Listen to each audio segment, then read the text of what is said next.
Connection మాత్రం తొందరగా పెట్టించుకోండి madam. చేయాలన్నా మామూలుగా పెట్టాలి కదా. ఈ గ్రీన్ కలర్ లైట్ వచ్చేసి బ్లింక్ అయిపోతే మీకు ట్యాంక్లో కూడా వాటర్ పడుతుంటుంది. ఈ ఫ్లష్ అనేది మనం ఆన్ ఆఫ్ చేసినప్పుడు వేస్ట్ వాటర్ వెళ్ళిపోతుంది. ఈ ఆరెంజ్ కలర్ లైట్ వచ్చింది కదా, మీకు అవసరం లేదు. ఫిల్టర్స్ ఈ లైట్ వచ్చింది అనుకో, ఫిల్టర్స్ లోపల ఏమైనా జామ్ అయినా ఏమైనా ఖరాబ్ అయినా ఇక్కడ ఈ మార్క్ చూపిస్తుంది. ఈ tank full indication. Tank full అయినప్పుడు ఈ లైట్ వస్తుంది. అప్పుడు మీరు ఒకసారి స్విచ్ ఆఫ్ చేసి నీళ్ళని పడవస్తాయి. ఓకేనా? నెక్స్ట్ గురించి వాటర్ తాగొచ్చు. రాకుంటే ఇప్పుడు వాడుకోను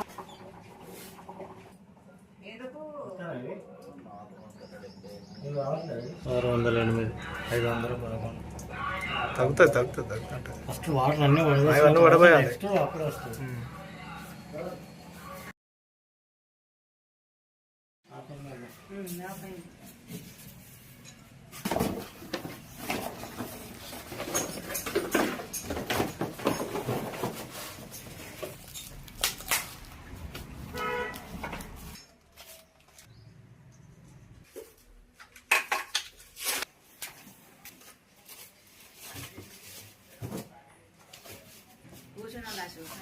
కాదు గమనించండి.